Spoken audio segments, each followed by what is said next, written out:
Assalamualaikum warahmatullahi wabarakatuh. Halo semuanya, kembali lagi dengan saya Wan Firdaus. Pada kesempatan kali ini saya akan membahas materi mengenai akses mikrotik. Nah, jadi di sini kita akan mengupas materi mengenai akses mikrotik ini secara lebih dalam ya teman-teman. Oke, kita mulai saja. Nah, yang pertama di sini kita akan membahas metode akses menuju ke mikrotik menggunakan router OS. Nah, di sini ada berbagai macam cara agar kita menuju ke mikrotik. Nah, di sini diantaranya yaitu ada keyboard, terus ada serial console, ada remote server telnet atau SSH, ada Winbox, terus juga kita juga bisa menggunakan FTP, lalu API. Selanjutnya juga ada quickset dan webfig atau HTTP. Selanjutnya ada MAC telnet, lalu ada Winbox terminal menu. Dan yang terakhir yaitu kita bisa menggunakan mikrotik TIC app. Nah, bagian di sebelah kanan itu ada tabel. Nah, tabel ini tuh kita bisa lihat nih. Kita perbesar. Oke, di sini kan ada akses via. Akses via itu bisa via keyboard, lalu serial console dan lain-lain. Nah, untuk koneksinya itu terkoneksi di mana? Kalau untuk keyboard ini kan terlangsung di PC ya. Selanjutnya ada yang di konektor kabel, lalu ada di layer, ada di soket programming, dan lain-lain. Nah, arti text base itu apakah berdasarkan teks atau CLI? Jika iya, maka mereka semua ini iya. Lalu, apakah mereka menggunakan GUI? Nah, jika tidak ada, di sini akan strip. Nah, untuk Winbox ini ada GUI-nya. Nah, yang terakhir di sini apakah mikrotik yang di sini tuh membutuhkan IP? Jika iya, maka yes. Jika tidak, maka strip gitu, teman-teman. Oke, sekarang kita lanjut ya. Nah, selanjutnya di sini kita akan membahas mengenai akses router board menggunakan Winbox. Nah, cara paling mudah dalam mengakses dan mengkonfigurasi mikrotik ini adalah dengan menggunakan Winbox atau perangkat asli, teman-teman. Tetapi jika teman-teman semua ini tidak memiliki router board atau perangkat aslinya, maka kita bisa menggunakan aplikasi yang bernama PinetLab sebagai alat untuk pengsimulasiannya. Nah, jadi di dalam PinetLab itu kita bisa membuat simulasi dari serangkaian jaringan mikrotik ini, teman-teman. Nah, untuk mengakses mikrotik, cara pertama yang kita lakukan yaitu kita menggunakan atau memasukkan MAC address-nya terlebih dahulu. Nah, di sini teman-teman. Nah, ini tuh MAC address. Kita perbesar ya.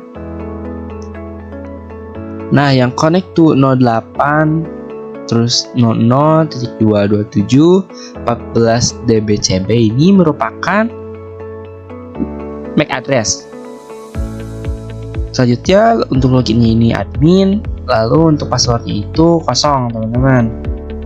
Nah, asal kalian tahu, Winbox ini itu berformat docx.exe, yang artinya hanya bisa diakses menggunakan sistem operasi Windows. Tetapi bagi kalian yang menggunakan sistem operasi lainnya selain dari sistem operasi Windows, kalian bisa searching sendiri di browser nih, kayak gimana sih caranya menggunakan mikrotik di Winbox untuk sistem operasi selain menggunakan sistem operasi dari Windows. Cara pengaplikasiannya yaitu antara router dan laptop ini dihubungkan menggunakan kabelan. Nah, jadi dari kabelan ini dicolokkan ke laptop lalu dimasukkan ke dalam Ethernet 2. Nah, kenapa di Ethernet 2? Kenapa gak di Ethernet 1? Karena Ethernet 1 ini digunakan untuk internet, teman-teman.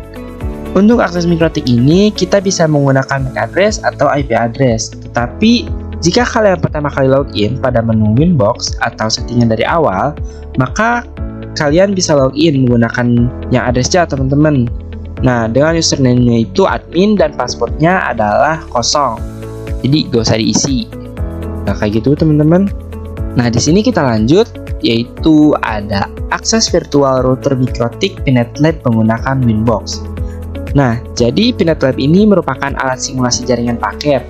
Langkah pertama yang bisa kita lakukan yaitu menyiapkan environment PinetLab yang sudah tersedia di perangkat virtual mikrotik, teman-teman. Lalu di sini lakukan koneksi antara ISP dengan router. Selanjutnya yaitu konekkan virtual mikrotik menggunakan Winbox, teman-teman.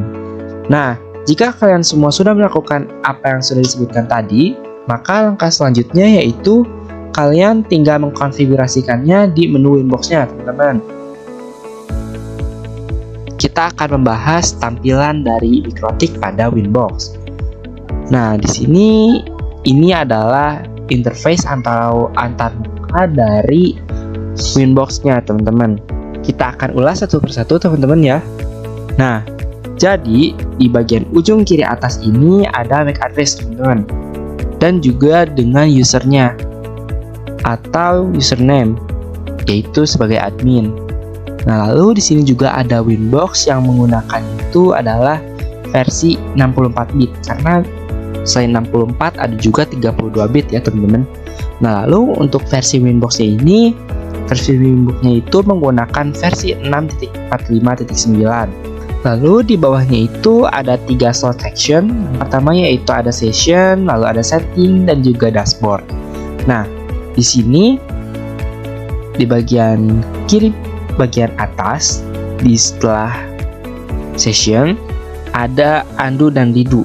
Mungkin bagi kalian siswa TKJ sudah tidak asing lagi ya dengan tools undo redo ini karena sudah sering kita temukan juga di beberapa mata pelajaran lain. Nah, selanjutnya di sini ada quick set. Nah, fungsi dari quick set ini yaitu adalah untuk mengkonfigurasi secara cepat yang digunakan untuk mengkonfigurasi pada beberapa menu dalam satu tampilan, teman-teman. Nah, ini merupakan bagian quick set. Selanjutnya di sini ada interface. Interface ini merupakan atau berfungsi untuk menginformasikan beberapa interface yang dimiliki oleh router di mikrotik milik kita. Selanjutnya di sini ada bridge. Bridge ini fungsinya adalah sebagai penghubung dari beberapa port menjadi satu buah interface. Selanjutnya di sini ada PPP, lalu ada mesh, dan juga di sini ada IP. Nah, di sini kita bisa mengkonfigurasikan berbagai macam IP, yaitu seperti IP firewall, DNS, dan juga sebagainya, teman-teman. Selanjutnya di sini juga sudah support IP address versi 6. Lalu juga ada MPLS. Selanjutnya di sini juga ada routing, terus ada sistem. Nah, sistem ini fungsinya adalah sebagai alat atau bisa kita gunakan sebagai untuk men-shutdown atau meng-reboot dan lain-lain. Nah, jadi ini merupakan set atau bagian menu, teman-teman. Nah, dan bagian tengah ini, yang bagian abu-abu itu merupakan area kerjanya. Jadi di sini kita melakukan kegiatannya itu di area kerja bagian sini, teman-teman. Selanjutnya di sini ada dashboard. Oke, kita lanjut. Nah, di sini kita akan membahas mengenai cara mengakses router board menggunakan Webfig. Nah, sebenarnya caranya itu hampir mirip dengan kita menggunakan aplikasi Winbox, teman-teman. Nah, Webfig ini diperkenalkan sejak router OS versi 5.0 dengan fungsinya itu yang sama seperti dengan Winbox, seperti yang sudah saya sebutkan sebelumnya. Nah, di dalam Webfig ini, dia ini sudah support 2 IP versi 4 dan juga versi 6. Lalu juga di sini sudah support HTTP dan HTTPS. Selanjutnya, Webfig ini merupakan alternatif dari aplikasi Winbox. Nah, gimana sih cara untuk mengakses Webfig ini? Caranya yaitu bisa menggunakan atau mengetikkan IP router pada browser seperti http:// lalu kita masukkan IP routernya, teman-teman. Nah, untuk tampilan dari Webfig ini kalian bisa lihat di sini ya, teman-teman. Saya perbesar ya. Nah, jadi ini adalah room untuk login. Selanjutnya ini merupakan interface atau antarmuka dari si Webfig ini, teman-teman. Hampir mirip kan dengan Winbox. Nah, ini area kerja, lalu ini ada bagian menu. Hampir mirip intinya. Oke, kita lanjut saja ya, teman-teman. Di sini kita rapikan terlebih dahulu. Nah, selanjutnya di sini kita akan membahas mengenai quick set. Nah, quick set ini seperti yang sudah saya bahas sebelumnya pada tampilan Winbox. Website ini menggunakan atau merupakan langkah konfigurasi secara cepat serta digunakan untuk mengkonfigurasi beberapa menu utama dalam suatu tampilan atau dalam satu tampilan. Website ini dapat kita akses dengan menggunakan Winbox ataupun dengan menggunakan Webfig. Kita tinggal masuk saja pada menu Quick Set, lalu akan muncul tampilan seperti ini. Selanjutnya, di sini kita tinggal setting saja sesuai dengan kebutuhan. Nah, untuk cara men-settingnya ini kita akan bahas pada video berikutnya ya teman-teman, setelah video berikut. Oke, di sini kita selanjutnya akan membahas remote access menggunakan Telnet dan juga SSH. Nah, jadi Telnet dan SSH ini berdasarkan command line interface yang artinya berdasarkan teks sistemnya tuh. Jadi tidak ada gambar, hanya teks dan codingan saja. Selanjutnya, akses router via teks atau CLI ini dapat dilakukan melalui berbagai macam, diantaranya seperti SSH, lalu ada Telnet, konsol, new terminal atau Winbox, dan juga terminal atau Webfig.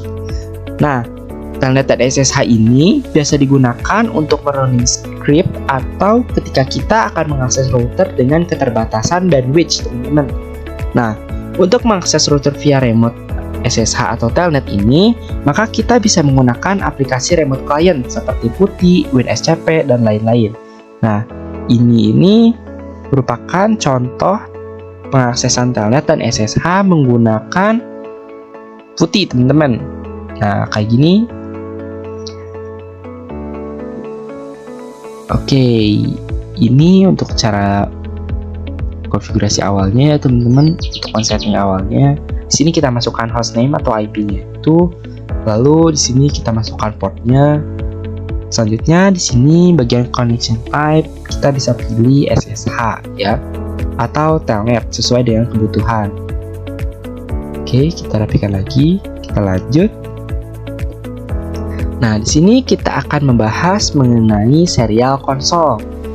Nah, serial konsol ini digunakan apabila kita lupa atau salah dan telah mendisable semua interface pada mikrotik.